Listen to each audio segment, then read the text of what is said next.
la famille, bienvenue à tous, bienvenue dans cette nouvelle vidéo. N'hésitez pas à vous abonner, merci à tous ceux qui s'abonnent, voilà. Donc on essaie de faire grandir la chaîne et pourquoi pas, objectif atteindre 10K, voilà, 10K minimum, voilà, c'est ça l'objectif minimum, atteindre 10K pour 2023.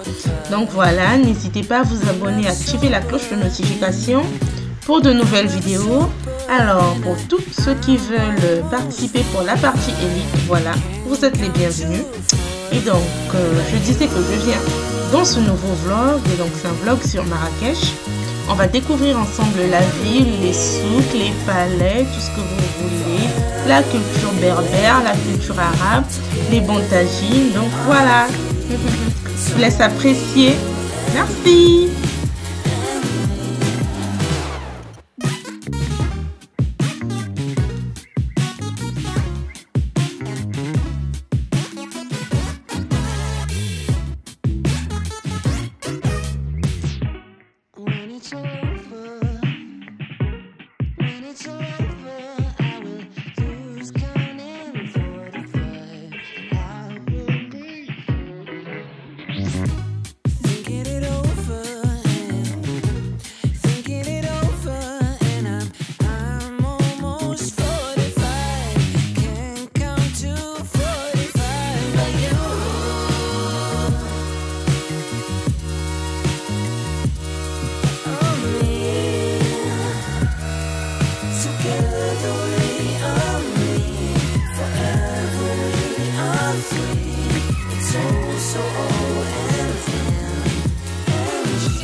Coucou la famille, et donc là on est en route pour le désert.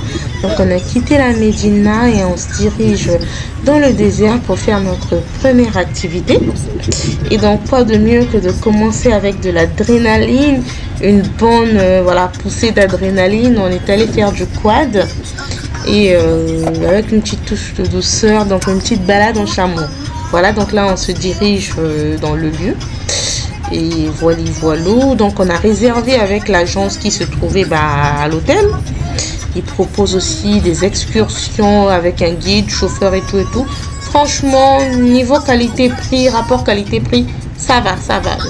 Je conseillerais de vous rapprocher si dans votre hôtel il y a une agence qui propose ce genre d'activité, de vous rapprocher de ces gens.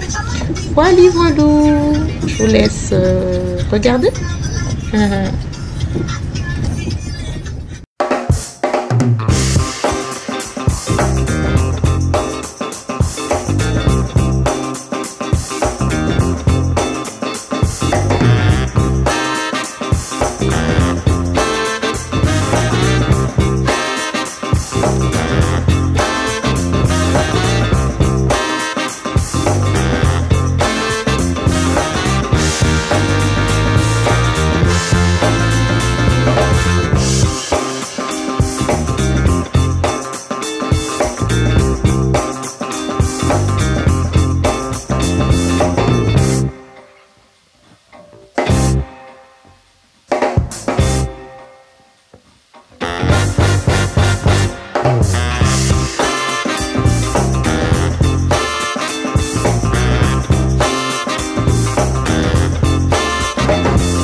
Hello, hello la famille. Donc après avoir fait du quad la matinée, l'après-midi, on s'est dit tiens, une petite balade dans un endroit emblématique au Maroc, qui est le Jardin Majorelle. Donc à savoir que le Jardin Majorelle, c'est la destination. Tu vas au Maroc, à Marrakech, tu dois faire un tour au Jardin Majorelle. Franchement, ça en vaut la peine. C'est dans un petit cadre idyllique, voilà. C'est tout beau, avec plein de verdure et c'est vraiment top. Et donc, pour la petite histoire, donc le Jardin Majorelle tient son nom d'un artiste peintre français qui s'appelait Jacques Majorelle. Donc, il a été créé voilà, à cette époque-là, en 1931. Donc, l'artiste s'est inspiré des oasis, des jardins islamiques. Donc, on retrouve un peu un petit côté hispano-mauresque. Tu vois, c'est un mélange de tout ça, en fait. Donc, on y retrouve un peu de la culture berbère. Donc, voilà, c'est ça. Et donc, ce jardin a par la suite été racheté par le célèbre styliste français, donc Yves Saint Laurent, ainsi que Pierre Berger, en 1980. Voilà. Et à ce jour, il appartient à la fondation Jardin Majorelle. Voilà, donc, on va dire que l'actuel propriétaire, c'est la fondation Jardin Majorelle. Donc, voilà, il y a, comme je vous ai dit, plein de vertus. Il y a le musée berbère qu'on a pu visiter. Vous verrez par la suite. Donc, voilà, on a pu visiter le musée berbère. C'était top. Alors, ce qu'on n'a pas pu visiter, malheureusement, c'était le musée Yves Saint Laurent. Et il était fermé, voilà, il était fermé ce jour-là, il y avait des travaux, il fallait qu'il change de collection, donc c'était fermé. Voilà, donc c'est ça qu'on n'a pas pu visiter, mais je vous laisserai contempler pour le reste de la visite, c'est super top. C'est une des destinations à faire quand tu vas au Maroc, le Jardin Majorelle, voilà, je vous laisse regarder. Merci.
Flo? Ouais, ah, attends. Ça, c'est... On va aussi.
Ok la famille, et donc là on se dirige vers les cascades d'Ouzoud.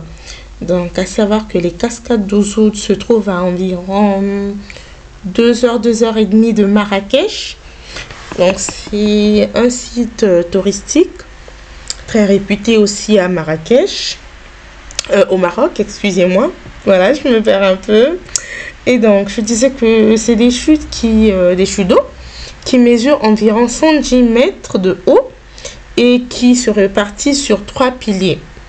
Voilà, donc vous verrez dans la suite de la vidéo, c'est assez impressionnant. Et donc là, on voit l'aqueduc, à savoir que le Maroc est un pays désertique, donc il y a des aqueducs qu'ils ont construits pour faire passer de l'eau lorsqu'il pleut. Et donc là, on peut apercevoir la végétation, notamment les cactus. Dans les desserts, on a des petits cactus et on a même vu des palmiers nains. Donc il y avait certains palmiers et d'autres palmiers nains. Et c'est vraiment beau à voir. Et donc là, on a fait une petite pause.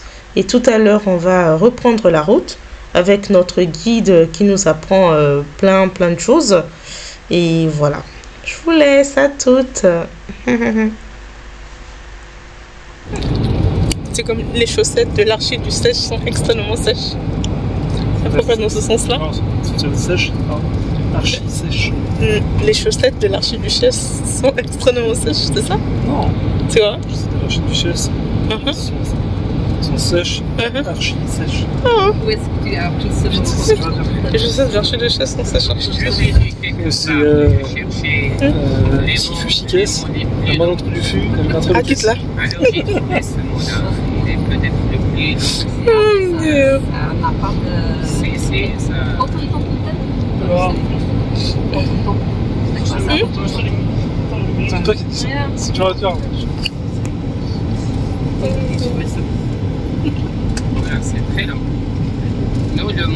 Oui, donc en arabe, c'est 15 lettres. Combien de lettres est-ce qu'il y a dans 28. 28. Donc 28 différents. L'alphabet français, c'est combien de lettres? C'est quoi il y a français? Quelques lettres, peut-être L'alphabet seulement français. 16, mais il y a pas L'alphabet français, à combien de lettres? 26.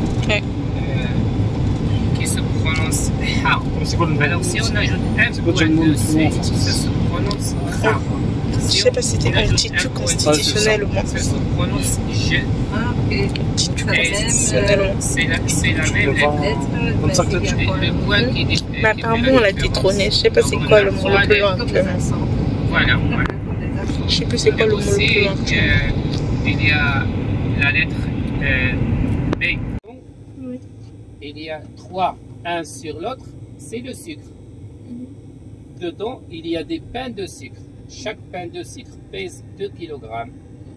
Et il y a une partie pour les légumes, il y a les fruits, il y a les vêtements, il y a les chaussures, il y a les...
C'est l'écriture berbère. La dernière ligne, c'est l'écriture berbère. Donc elle est différente que l'arabe. Voilà l'écriture arabe ici.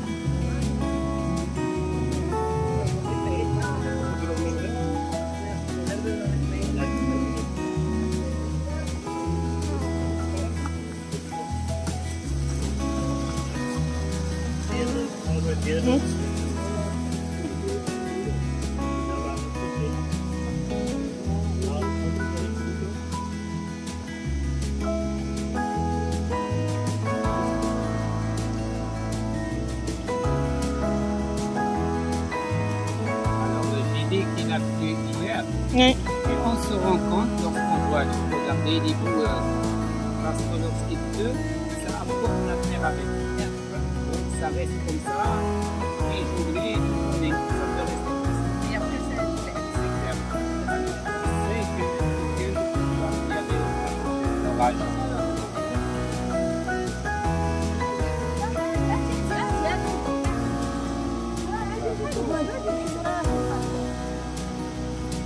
Ah, pardon.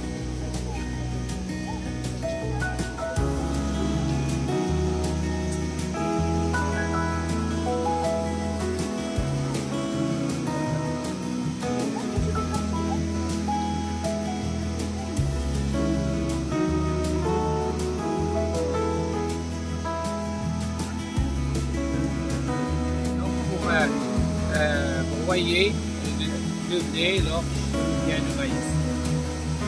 Un nom berbère.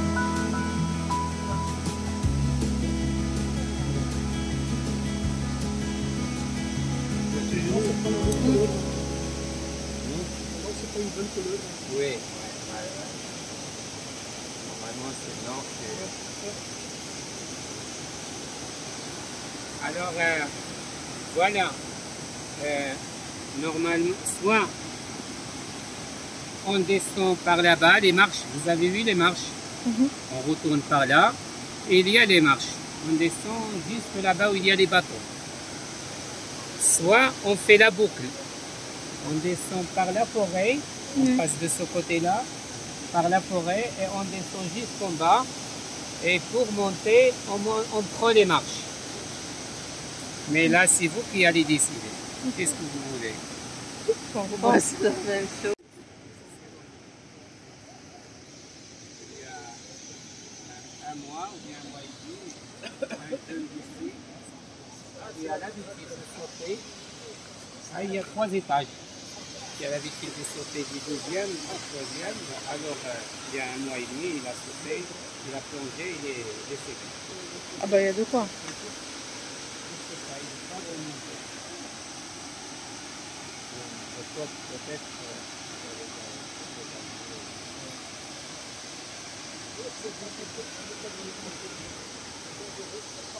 Mais moi, j'ai jamais vu une cascade avec cette couleur. C'est la première fois. Yeah. Parce que d'habitude l'eau elle est blanche. C'est ça, elle est claire on va dire. Là c'est la boue. C'est un peu dommage, hein? Oui c'est ça en fait, c'est ça, ouais. Mais bon, c'est la nature. Hein. On ne peut pas contrôler, c'est dommage.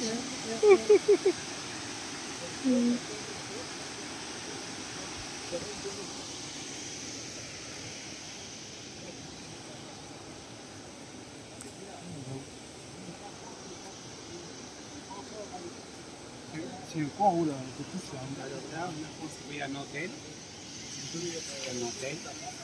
Mais lorsqu'on l'a fini, là, le début de Corona. Donc, c'est maintenant qu'il va commencer à travailler. C'était construit en quelques années, mais lorsqu'on a fini,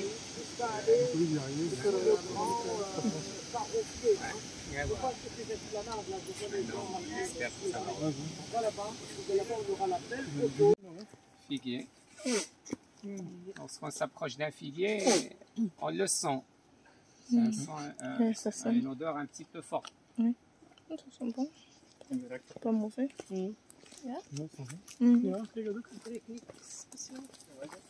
De bergenboom.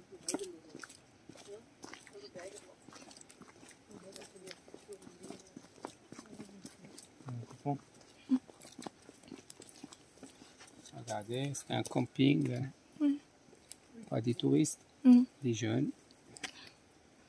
Ils campent ici. Un camping. Camping? Ouais. Et les touristes.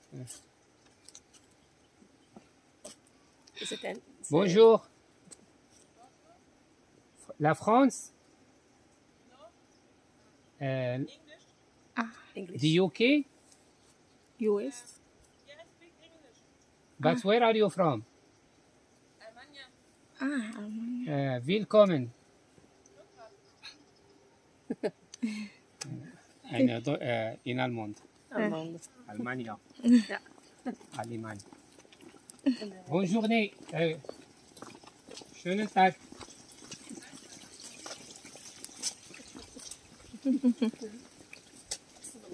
Ah, ça faut être polyglotte quand on est guide. Vous parlez comment de langue?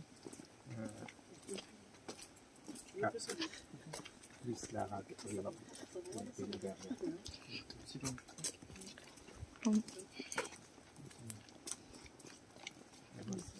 J'adore les langues. C'est langue, c'est joli. Oui.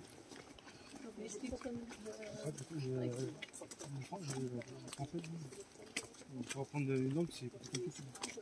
On a de plus mauvais élèves, je crois, Vous savez, le français est parlé dans beaucoup de pays. Donc, c'est ce qui fait. Vous n'êtes pas les paresseux. Il y a les Anglais.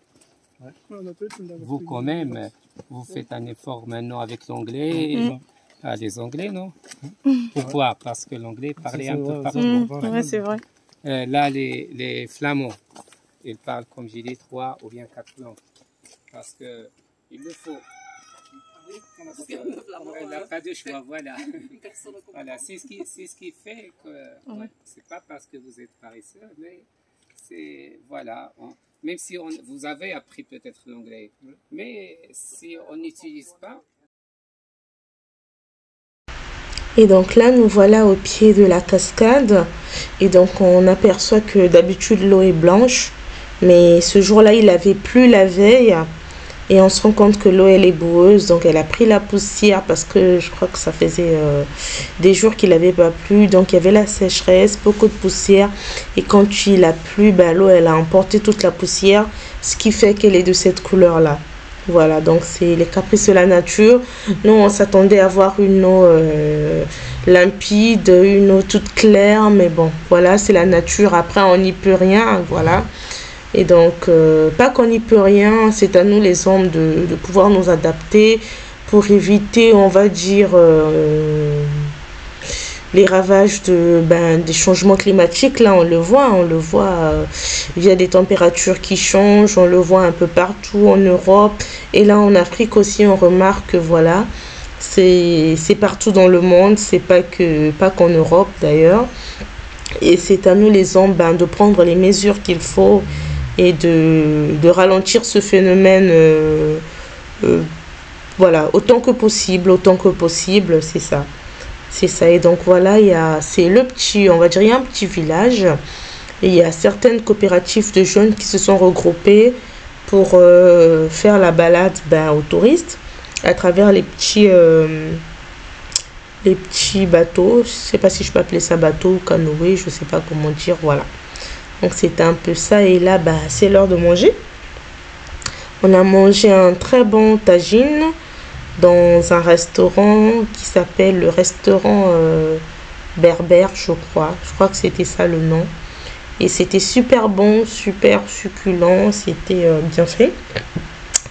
N'en parlons pas du pain. Moi qui n'aime pas le pain, ce jour-là, je me suis régalée. J'ai mangé le pain Berbère. Il était super bon. Avec la petite sauce pili-pili à côté, voilà. Toujours les piments, c'est la base. Et voilà. C'était super bon. On a mangé avec le couple belge. Donc, c'est des Flamands qui sont venus au Maroc aussi pour les vacances avec leur fils. Voilà. Allez, je vous laisse regarder.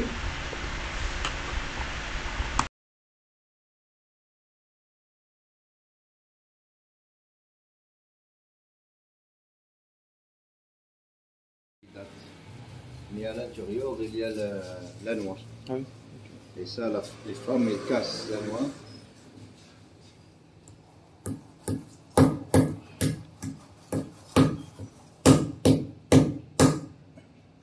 À l'intérieur, il y a l'amande. Et après, les femmes, elles prennent l'amande, elles mettent à la machine traditionnelle à la main, elles tracent l'amande, ça sort l'amande comme une pâte. Après, elle prend les pâtes et mélange avec l'autre, c'est pour Malacca, c'est 1 heure et demie, c'est pour séparer l'huile. L'huile originale pour cheveux courts, ça ne se sent pas et c'est pas gras, ça fait l'huile sèche. Dans les hôtels maintenant à Marrakech ou les Riyad, dans les spas, elle prend l'argent mélangé avec des parfums. C'est le massage après le hammam. Et pour cheveux courts, on peut utiliser neutre, sans odeur. L'alimentaire, pour faire l'alimentaire, elle torréfie l'amande. Elle grille l'amande et ça sort la noisette, c'est ça la différence. Griller, elle fait de l'alimentaire, pas griller, elle fait de la cosmétique. Je vais vous montrer là, je vois quelque chose.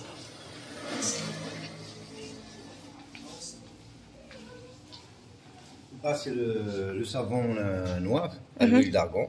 Ça, c'est neutre pour hydrater, pour laver la peau morte. Santé.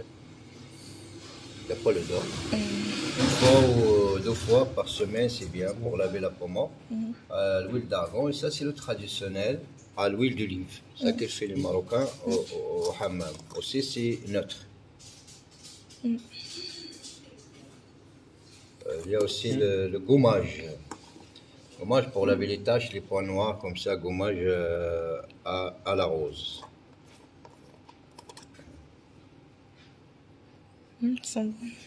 À la rose, ça nettoie le visage. Et il y a le savonnette de l'argan naturel, antibactérien. Il y a le savonnette de l'argan parfumé, ça c'est pour le visage et le corps. Là, c'est le bois de santal. Ça, c'est pas pour, c'est pour parfumer aussi. C'est un médicament pour les gens qui ont de l'asthme. On n'utilise pas comme, comme les sticks indiens. Bois de santal. Tu mets dans le cheminée, tu mets dans le charbon, comme ça passe. L'antimite qu'elle met dans les armoires, un peu dans un coin, le linge, les placards, les garde-robes, ça parfume, mais antimite, ça remplace la lavande et ça remplace la naphtaline.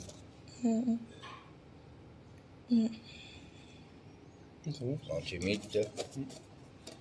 Il y a aussi des épices. Il y a les 4 épices pour les poissons, pour les grillades, les brochettes, la cardamome, coriandre, gingembre et noix de muscade. Le roi de hanout, ça c'est pour le couscous tagine. Le curry blanc pour le riz polé, la soupe, la harira. La paprika, la harissa, cannelle, cumin, curcuma et gingembre. Ça c'est le thé à la menthe. Pour faire le thé marocain, c'est déjà préparé. Un cuillère à soupe, c'est pour 4 ou 5 personnes. Pour faire le thé marocain. Ça vous connaissez? Non. Ça c'est pour dégager les maux de tête comme le rhume, la migraine, la sinusite, le ronflement. Les gens qui ronflent la nuit. Mais l'utilisation, tu prends seulement, si vous avez un t-shirt coton chez vous, tu prends un tissu comme ça. Tu mets un petit grain, un petit chouïa comme ça.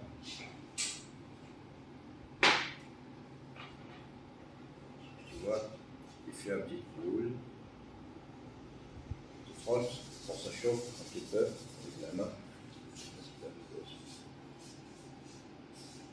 Ça fait gaz, ça sent comme, ouais, les bouches, comme le Vic. Ça sent. Ça dégage les maux de tête, le rhume, les débouchés, la migraine, la sinusite, le ronflement. Et c'est injetable, on respire, on ne le jette pas, on met dans un bocal bien fermé, on peut utiliser. Et à la fin du jour, on change uniquement le tissu, le grain social. Et ça, c'est l'huile d'argan, ça c'est pour cheveux, pour le corps. Ça c'est notre sans odeur de l'homme. Ça s'appelle, si vous, l'huile sèche, parce que quand tu fais massage, ça pénètre. Ça ne laisse pas la peau gras. Fais massage. C'est pas grand. C'est gras, c'est pas l'original, ça pénètre vite. Et pour cheveux.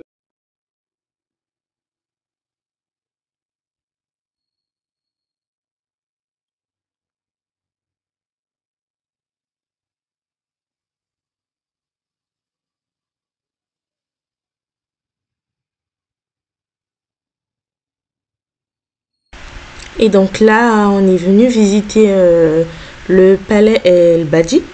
Donc c'est le palais où se déroule le Marrakech du Rire. Et on est venu le visiter. Il se situe non loin de la place Jamal Fna d'ailleurs. Donc je crois que sur notre droite, on a le palais Badji. Et sur notre gauche, on a un autre palais dont j'ai oublié le nom. Mais voilà, ça c'est le palais où se déroule le Marrakech du Rire. Et donc on a découvert une chose assez étrange. Bon, pas étrange, mais on va dire assez spectaculaire ou assez... il y a un minutieux travail qui est fait avant le spectacle. Parce qu'ils construisent, on va dire, la scène sur des arbres. Donc et ça nous a fait... On était émerveillés. Et on s'est dit que c'est un grand travail. Et l'un des messieurs qui travaille nous a dit que l'installation prend environ 6 mois. Donc il faut compter 3 à 6 mois pour que tout soit parfait. Et voilà, donc c'est magnifique parce que quand on regarde le spectacle à la télé, on ne se rend pas compte que les gens, ils sont assis qu'au-dessous, il y a des arbres en fait. Nous on voit que la scène, on se dit voilà, c'est comme l'amphithéâtre, mais non. Il y a des arbres en bas. Il y a voilà, des piscines, on va dire des bassins parce qu'il n'y a pas d'eau. Donc du coup, ce n'est pas des piscines, mais des bassins et des arbres. Et vous verrez dans la suite de la vidéo, c'est spectaculaire. Voilà. Bravo à l'équipe du Jamel Comedy Club, franchement, parce que c'est très bien fait. C'est un travail bien fait que voilà. Bravo.